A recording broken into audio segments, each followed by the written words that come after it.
Hello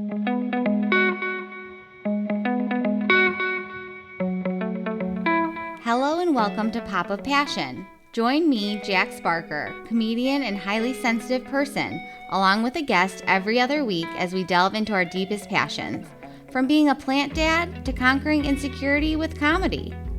If you relish the memory of an unexpected late-night conversation with a stranger about their obscure passion, the kind where you have tears in your eyes one second and are doubled over laughing the next, this is the podcast for you. Hello and welcome to Pop of Passion. I'm Jax Barker and I'm so glad you're here. My guest today had a cop point a gun at him at age 13. He is a comedian, writer, podcast producer, and let's just face it, a good time. He is the host and producer of Good Christian Fun podcast, the Maisel Goys podcast, the Gilmore Guys podcast, and the podcast Inside Voices.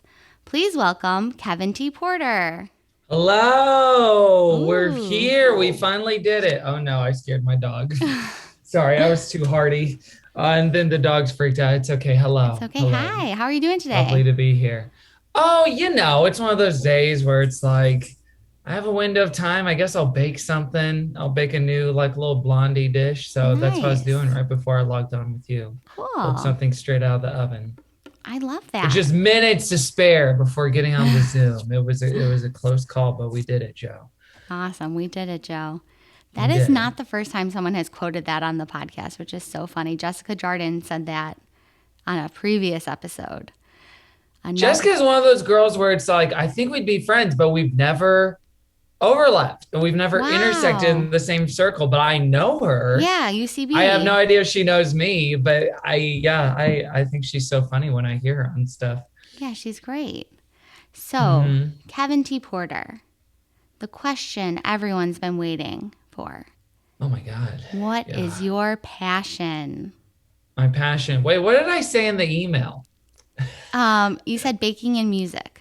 Oh, okay. Yeah, baking and music. Those are my passions. I mean, it could change on the given day. Totally. But we'll say for now, yes, it's baking. Yeah. And it's always been baking. I love that. So how did for you... the last year. Yeah. So it's like a pandemic hobby that you've really fallen in love with. It's my little pee-pee. It's my pandemic passion. Yes. Yeah. It's something that was helpful and it was a nice bridge and social excuse to see people when we were not allowed to. Totally. Because once the CDC released the information last year where it's like, you're not going to get it from the groceries. It doesn't really transfer in surfaces. So get takeout, pick up stuff from restaurants and then go home.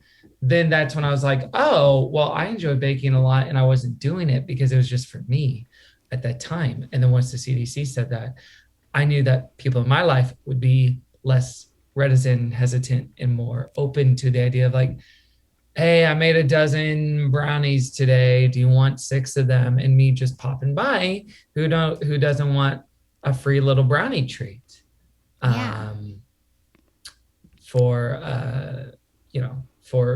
themselves. So yeah, that's kind of the germ of it and how it started. And so I started getting to a rhythm of baking every day and trying new recipes and then, trying to find friends who I hadn't fed before and then giving it to them that way. That is so fun. I love that journey for you. And you have the Kevin Bakes. Yeah. Yeah. So now you've sort of grown the passion and it's not just friends, right? Because people in the Los Angeles area can order. Right. Yes. KevinBaconShop.com.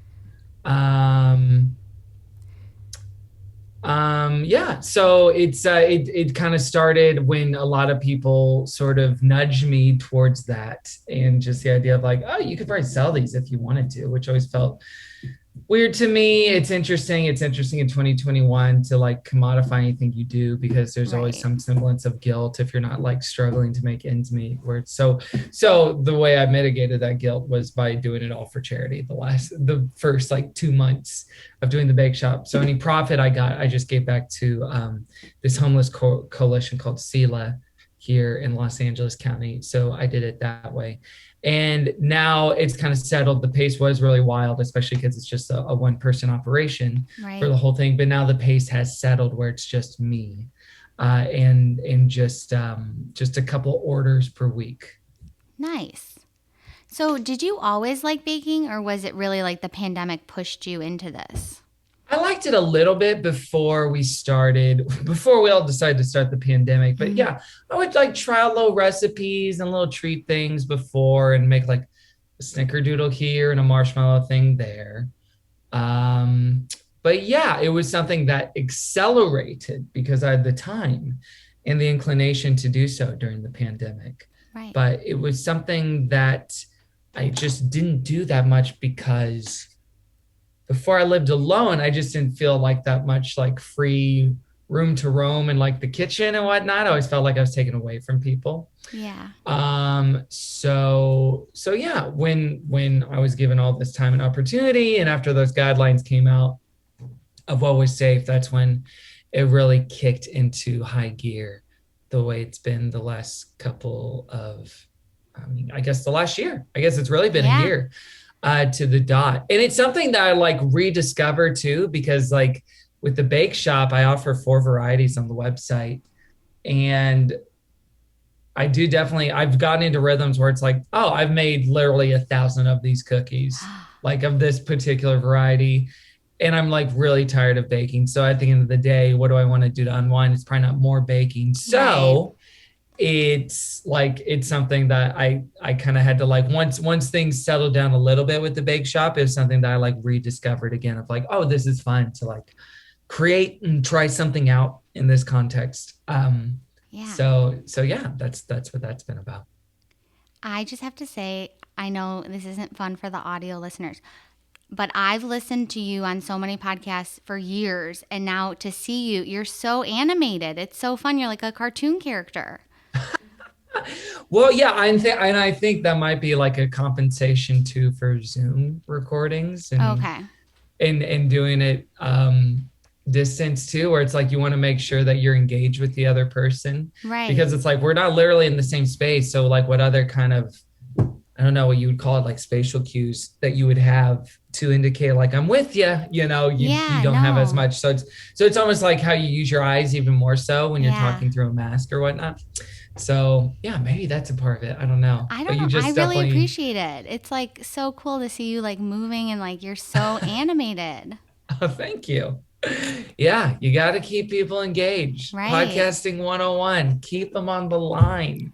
Totally. It's a free flowing conversation, but it's also, it's kind of every record is like a date. You want it to be going well. You want everyone to be like, hey, we're all still into this, right? Yeah. No matter how many people are in a room, it's like hosting a party, which I'm sure like doing this podcast. Yeah. It's like you're hosting a party every time. And sometimes it's just one other guest that you're having over. Yeah. But it's like a hang But sesh. you still want to throw a good party.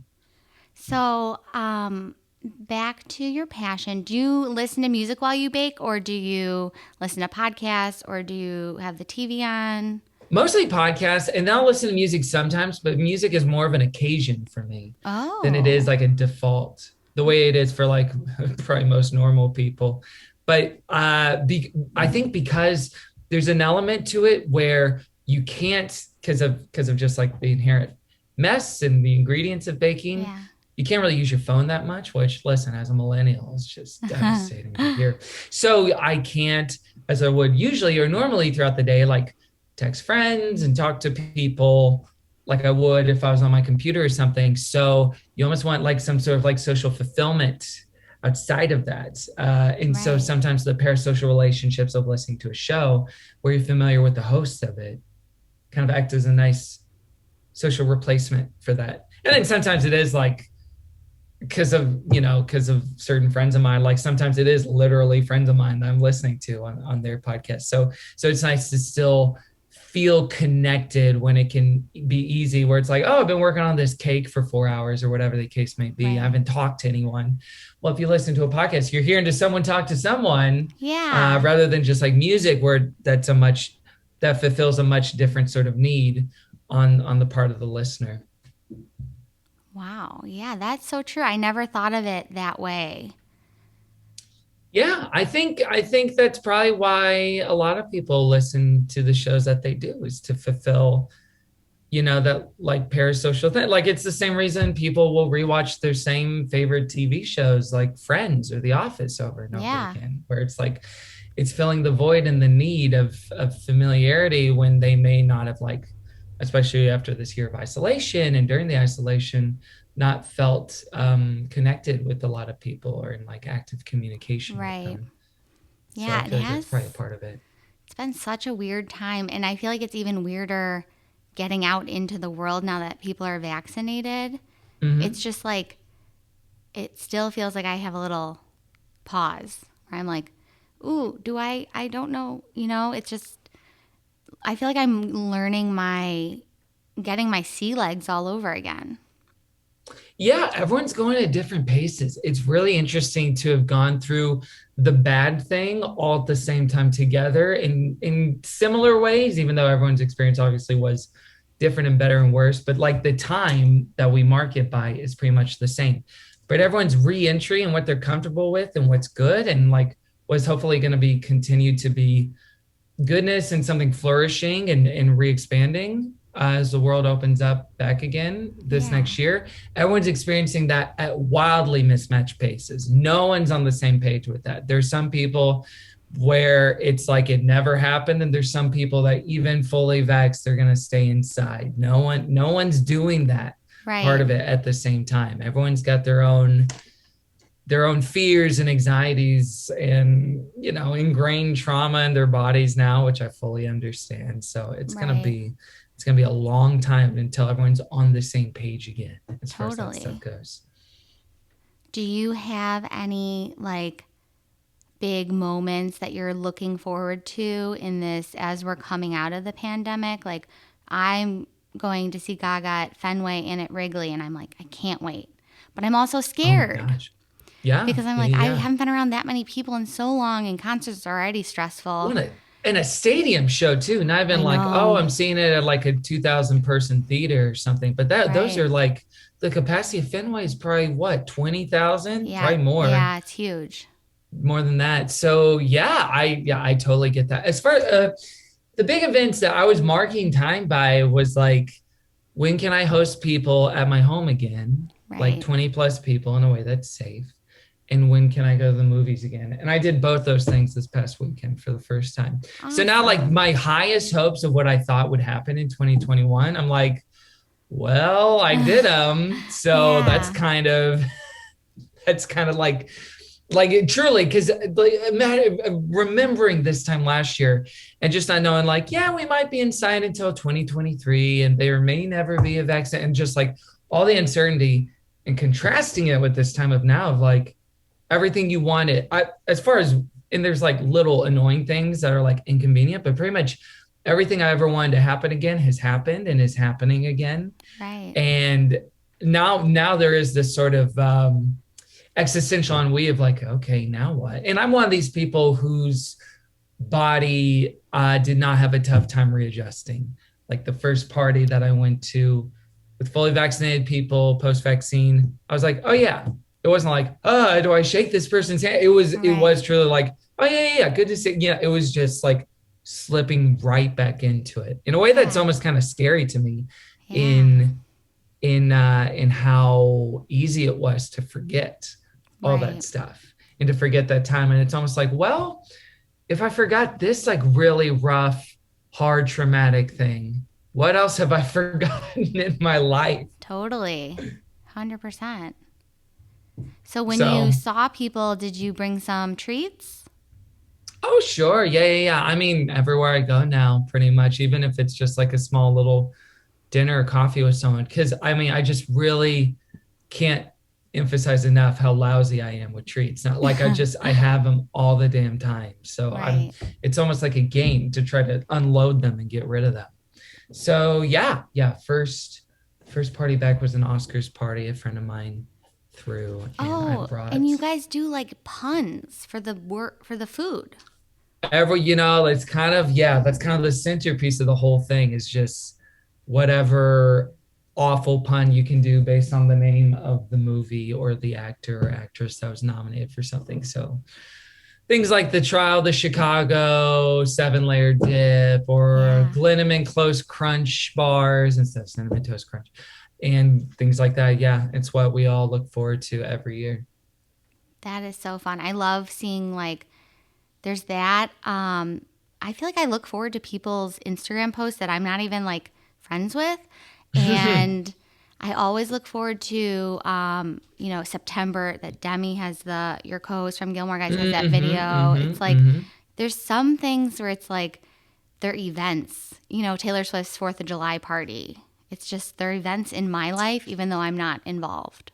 Yeah, and that so speaks to how media works now, where everyone has to create their own teeny tiny little kingdoms unto themselves, in the sense of the industry around them, where really like the people you're mentioning are not really beholden to like the larger, oh, I hope this gets coverage in terms of like engendering a relationship with their audience. They just do it themselves. And it's like, okay, now I'm gonna like cultivate this certain thing in the people that follow me or like are a part of my audience or listenership or viewers or whatever the case may be, where it's like they're going to kind of come to rely on this sort of thing from me. And I think it's like really interesting as like a study of even like as opposed to 20 years ago where that stuff would all have to be filtered through these huge like corporate monolithic gatekeepers, where now people just do that stuff themselves and it's just as effective, if not a lot more so. Right. Yeah, it's really interesting. It's like we've gotten a little more personal, but Mm-hmm. there's still walls, There's still boundaries, or there should be. Mm-hmm. Mm-hmm. Yeah, and everyone has to navigate that thing for themselves in terms of like what the boundary is, Right. as far as like what they can or what they feel comfortable disclosing or commodifying. Yeah, everyone has to do that for themselves, and it's like an ever elusive line to draw into the sand. Right. So, in terms of your passion for music, where did that come from? Like, are you a musician yourself, or was it I like a parental thing? was a tiny bit being a musician myself in the most basic amateur. We have a piano in the home since, not in any sort of like truly mastery Mm. or professional some sense. Like I have a few little dinky instruments here in my bedroom, and I have a piano that I really like playing, and that's very relaxing for me. And I think it's fun to try to understand like the bones of certain songs. And even when I was a kid, my gateway into it was listening to television show theme songs and then trying to figure them out on piano. And what I realized is like, and I truly have no like technical, I don't know what the word is, prowess, I guess, or like technical like giftedness or ability in the sense of like reading sheet music or anything like that in terms of like the circle of fifths and chord structures Right. as far as like actual music theory goes. But I found out that I have an okay ear. I can like sometimes pick things out and realize like, oh, that is like the most basic rudimentary music theory. Like, oh, that's a 1 to the 5 to the minor to the 4 to the 5 back to the 1. Like I could pick that stuff out or like plink out little melodies on the piano. And I remember doing that as a kid and wanting to like learn those songs. I got the song book, the piano book for the musical Chicago when I was like 12 years old. I'm like, I'm gonna learn these songs, and I did, or I was Wow. 13, whatever it was. And yeah, it's always been a relaxing part of my life where it's like it's fun to do. I have no illusions I'm like incredible at it. But even like when a musician friend of mine, like I had a friend of mine recently say like we should jam, and he plays like a really good saxophone. He's like actually gifted at the saxophone. And Mm-hmm. he's like, we should like jam together and play music. And no one ever says that to you, especially in your adult life. And this is like Right. kind of a new friend for me too, where I'm like, yeah, we should. And so we did. And it was just like a very fun, sweet, like it did remind me of being in your parents' garage when you were a kid and just kind of like messing around because there's nothing else to do. So in that sense, and then just like I feel like my own musical taste is kind of limited But the stuff that I love, I really love. Like there's certain artists or albums or composers I get really into that I really love. And then oftentimes my experience with music is connected to exercise Oh, and yeah. like trying to sync up with even like it was running and now I do a little bit of Peloton and it's like, oh, what would be like the best? It's almost like DJing your own set, like figuring out like the best possible song choices and whatnot for whatever it is that you're doing at the time. So I enjoy that and I enjoy trying to figure out, yeah, exactly how it would fit and what like activates me and literally like creates the most endorphins and gets me, running, the hardest and longest, etc. I can't believe I asked you if you were a musician. Like, I know you, I don't know why I asked that because I'm like, I was at the Gilmore Guys Talia Hall show with Ross Kimball, Oh, yes, yes, and we yes. Yeah. sang the theme song at the end, and I was like sobbing because it was like that was such a special moment of my life. Like, with the podcast and the revival and everything. And I remember like standing there and being like, I'm surrounded by all these people who love what I love. And like these people on stage love talking about what I love. And it was just so special. So I obviously know you're a musician. I often watch like on the YouTube when you guys did the musical numbers in the live shows. And every time I hear certain songs. What's that one from the Fast and the Furious? When Oh, See You Again by Wiz yes, Khalifa if that's and on the Charlie radio, Puth, I I'm want to like, say. Yeah. yes, I'm like, oh my gosh, that's so related to Gilmore Guys to me because you guys would like riff off of it. So, Yeah. that's all to say, I know you're a musician. I know it's funny to like have to like ruin people's inherent relationship to whatever the song is and be like, hey, now you remember this stupid thing that we used to do on the podcast. It was only enriching, Okay, that's very sweet. Yeah. So, like, who would you say is like your favorite like go-to artist?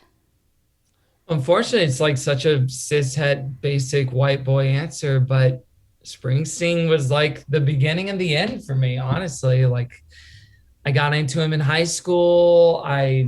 He's one of those guys where I understood and could think about and experience his music in the way that I saw other people experience people that they experience artists that they love too and could be conversant about them in this really detailed specific way and have like micro takes upon takes and like really like interrogate songwriting in this different way that I just wasn't used to with any other artist before.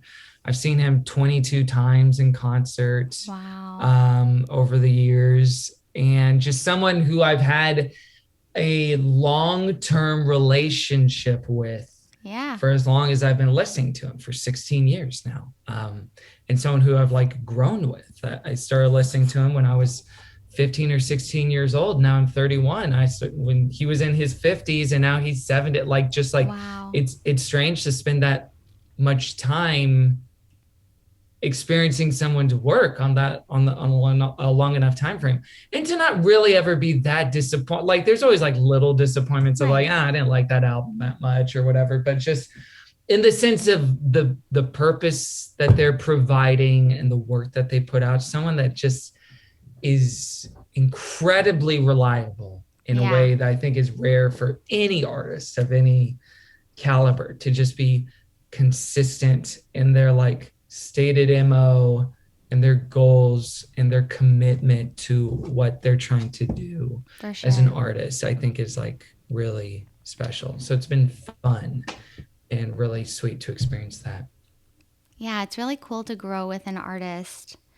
I know I've been growing with Lady Gaga since I was 15. I just turned 29. That's math I don't know how to do. But I remember hearing her say that the way her parents, they had like a bet. I will buy you a piano if you learn how to play Thunder Road on the piano. Oh, yeah. And they like bought her a good, nice piano. And now she's like Lady Gaga. It's crazy. It is so funny. That's such like and she was so little when that happened. And it's like, he's still a huge artist. I know, and he straddles this really interesting space in the culture where he has as much indie cred, I feel like, and respect as he does with basic people. Yeah. Which I guess isn't like super unique, but it is interesting to hear like Win Butler or Bonnie Vare be like, yeah, Springsteen was like the beginning of the end. And then to hear someone's like drunk conservative dad scream for like Rosalita at Giant Stadium or something Yeah. like that, it appeals to both. And that he hasn't really left the center of some music culture or waned that much where it's like, ooh, he's in his flop era now. At least in the time since I've been listening to him, where it just seems like he's not really compromised. He's still, is doing what he is supposed to do on this earth. Totally. With like, yeah, with, a few caveats, but just Yeah. like, but it's interesting, yeah, that he still commands this much. Like there's no sort of shame or like guilty pleasure syndrome associated with his stuff, that the people who are into his music do span like, yeah, Lady Gaga stuff, who's obviously so like queer adjacent in all her iconography. Yeah. And but then also, people who couldn't be more dissimilar, like John Mellencamp and Bon Jovi, obviously taking so many pages off his book, or like Gaslight Anthem, Brian Fallon, The Hold Steady, The Killers, Brandon Flowers, who just so badly wants to be him in the best possible way, that it's able to speak to everyone's like specific breed of grandiosity. I find to be so interesting about his stuff, Yeah. but that it always felt like for whomever the person is that he was speaking directly to them. And even like, and it is so interesting because, and he's like a straight man himself, and he's written in character as a woman sometimes for some of his songs, but it's interesting the kind of relationship the queer community does have with some of his music. A non-binary friend of mine is always talking about how like so many songs of his, like Dancing in the Dark is like a queer song. There's so many queer thematics in the ideas of the lyrics of Dancing in the Dark that a lot of people don't really investigate that much, but then become very evident when a person of an artist of a different sort covers that same song. Then it's not just about Dance with Courtney Cox. It's about like, oh, am I in the closet? What is a closet? Yeah. It becomes about all that stuff and deconstructing your own identity, whether it be sexual or gender, things of that nature. Yeah. So it seems like there's so much you love about Bruce. What do you think is like the thing that's tied you to him for so many years? Like, is it the songwriting? Is it the music, the combination? Is it the community? Because I find a lot of people on the podcast so far, we've been talking about passions, but a lot of people love something because of the community. So I'm just wondering what it is specifically for you about, music and like Bruce Springsteen specifically. Well, community is interesting as far as like his stuff goes, because his community often veers in a direction where I don't really connect with a lot of those people, in the sense of the kind of people that show up to his live shows, where it is aggressively predominant white, aggressively baby boomer, and it skews a little bit male. Maybe not as much male as you would think, but still like mostly like white male baby boomers. Yeah. But then the people with whom that you connect that fall a little bit outside those lines, as far as like women go, or young people go, or people of color go, who like find connection with them. There's a handful of kids that I met in high school I still talk with on like probably a monthly basis, a few of them a weekly basis. And I'm certain that one of the other reasons why is because we saw Bruce Springsteen when we were 16 years old. We saw him at the Toyota Center in Houston, Texas, April 14th, 2008. And it's just like every couple of years after that, when he would go on tour, it's like, all right, do you want to come to LA or do you want me to come back to Texas? Let's do this. And that would like tie us together. And that was like something that bonded us and wrapped us in each other's lives. And a new album would come out or some podcast thing he did, and we'd be like, what do you think of this? And I'm like, not for me, and be able to discuss it in great detail. So community did become something where it's like, man, so many people that I went to a Bruce show with, I feel like almost like a bond with, like, they're an ex, or like we slept together one time. Like it feels on that level of intimacy. And and so as far as the community goes, like it's interesting to experience it in other ways that are probably not the predominant core of like the live show audiences, where it would just surely be like 55-year-old guys from Philadelphia. They're like, yeah, this is my 19th show on this tour, you know, in the last 8 months. So like these rich guys that just fly around and follow him everywhere, like that stuff kind of bummed me out. But getting to the core of it and the kind of people with whom I would want to be friends with anyway, it just like deepened all those bonds that we had to begin with. So community was a part of it in that sense. And it's like the people with whom I remain conversant in that stuff. And it's so fine to send them whatever memes or jokes or things I see on Twitter or even TikTok about like whatever the Bruce joke is. Yeah. But I think a lot of it boils down to his own sincerity and sort of the thing in specifically the genre of rock music for so long was I think about archetypes like Rolling Stones or maybe some punk stuff to a degree, but a lot of it was a vibe of coolness that was all about effortlessness in the sense of like, oh, Keith Richards is just such a virtuoso, like, you know, his cigarette's hanging out of his mouth, he's just ripping a solo, or his like back is to the audience. And the whole thing is like, we're so cool. We're not even like trying that hard to be this cool. And that's like a certain kind of thing. And then you get into like other different kinds of artists, Bruce included, but I would even put like Queen and obviously Freddie Mercury, like the Live Aid performance, where the whole thing is about, I want you to understand how much effort I'm putting into this. I am working so hard for this. I am a professional. I showed up to do a job. I'm going to do a job as best as I possibly can. I don't care what city I'm in or if the crowd's giving me this or that. I'm going to work so hard to just come at you and attack you. And I think he is part of that breed of musicians and performers that where that is kind of their aesthetic as far as performance goes, where it's like the whole thing is like, listen, I made a commitment. It is a wild privilege to do this job where I like sing my songs at you and stuff. So it's like, I'm going to try to give you something that's worth more than your money. That's not just like, oh, look at the lights. And he played my favorite song during the encores, where it's like, I'm trying to give you a spiritual experience, which is very hard and silly to try to describe outside of its context, but is so tangible and evident inside of it. So that was a huge part of it. Just like going to the shows and feeling honestly kind of like transformed.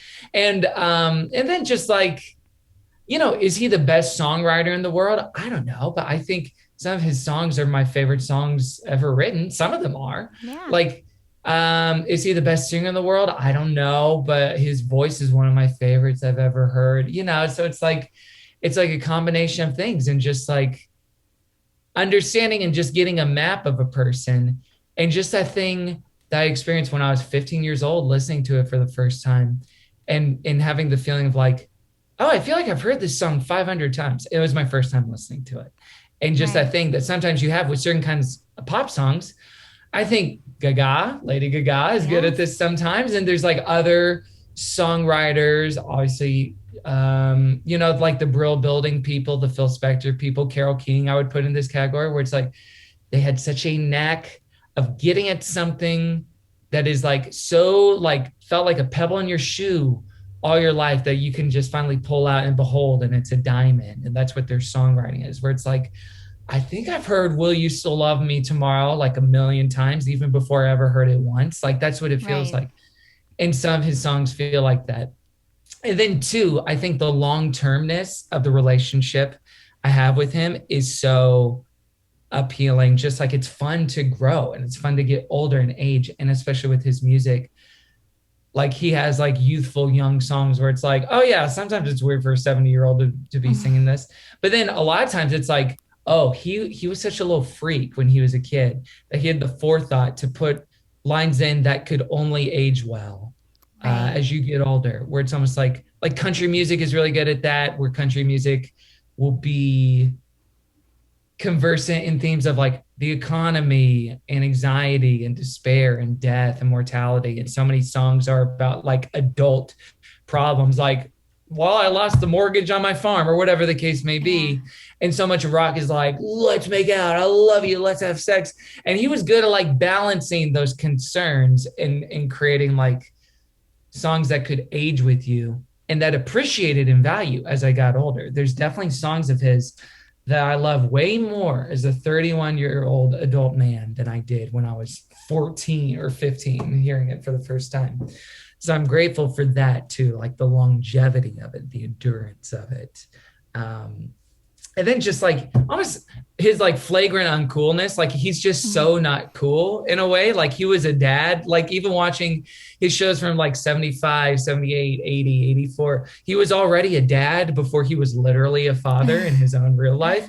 But just in the sense of like goofiness and play and sincerity and earnestness, like just like not what you would think of as like a music superstar or a rock hero in that sense. But then that like inverts on itself and it's like, oh, is being sincere the most cool thing? Is caring about the community around you and making commitments to people around you? Is that actually the coolest thing you could possibly do? So like, it's weird. He like did a little Russian nesting doll in his whole career to like, that you could continue to unpack it in the decades to come in terms of its value. Totally. That is, I love that you have that passion and I love that you shared it with us today. I have one little, we do a little question that has the Sure. word pop in it, Okay. and I try and tailor it to the guest. Mm. So, yours is Pop Goes My Heart from the 2007 film Music and Lyrics, Music starring and lyrics. Drew Barrymore and Hugh Grant. Mm-hmm. How do you feel about Hugh Grant? Oh, I'm pro. I'm very pro. And I'm not someone who um like super followed his rom-com career. I'm more latter day Grant stuff. Like I saw him at like the pivot point, bridging young Grant to old Grant. Like I remember the Love Actually stuff, but Yeah. now of course him as the villain in Paddington 2 was formative That's for why me, I picked obviously. it. I was Of like, we course, got to of talk course, of course. Paddington. Pro, but very pro Grant. Obviously, the most pro Grant is Phoenix Buchanan Yes. in Paddington 2. But even in The Undoing, I thought he was very good. And like, you know, he's one of these guys where he was like such a little heartthrob in his 20s and 30s. And you could almost feel frustration on his part of like, let me be old and kind of like Right. not ugly, but just like a little aged, a little, rough, a little rougher around the edges and be Yeah. able to do like character actor stuff. And he seems to be enjoying this part of his career a little bit more holistically than he did the first part. I would definitely agree. It seems like he's having more fun. Mm-hmm. So this is the part of the show where we do passion plugs. So my passion plug today is our home, the home of Papa Passion, the Lincoln Lodge, the nation's longest running independent comedy showcase. It's also a not-for-profit organization. And if you'd like to get involved or donate, I will have all the information in the show notes, on social media, on the website.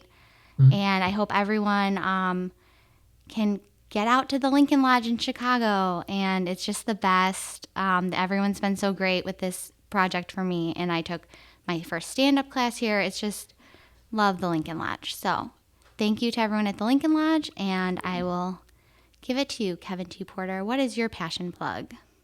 My passion plug. I will plug, going back to what we were talking about before, the CLED Neighborhood Homeless Coalition. I have a few friends involved in it, and they do, just direct grassroots organizing for unhoused people in the Los Angeles County area, actual effective neighborhood outreach stuff that actually helps people in a way that so often our local governments fail to do. And if you're not in LA or LA County, and you don't care about donating to them specifically directly, find whatever is the version of CELA is in your local neighborhood. For the most part, we do not have any control over federal politics, over who's president, who's vice president, who's secretary of state, but you have a lot of control and power over your council people, your mayor, your district attorney. So start paying attention to that stuff and get involved on a local level. Absolutely. Well, thank you, Kevin. I'm going to be embarrassing just for a second. I have to say, before we launch the podcast, my pinned tweet on Twitter for over a year was like, I'm going to misquote it, but it was like, if I were to sum up my post-grad life in one sentence, it would be that the day the Gilmore Guys podcast ended, I had to miss improv class because I was so upset, and I self-soothed by eating a whole bowl of butternut squash ravioli. So this has meant so much to me. Thank you so much for being on the show. Oh, you're so welcome. My pleasure. You know what? I'm going to eat a whole bowl of butternut squash ravioli in your honor later tonight. Awesome. I love it. Thank you. So thanks for the dinner tip. That sounds awesome, actually. Oh, so good. On that note, thank you all for listening to Pop of Passion, produced by Christine Ferrera. Please follow the show on social media at Pop of Passion and at popofpassionpodcast.com. I'm Jax Barker. Go out and be the light, living your passion.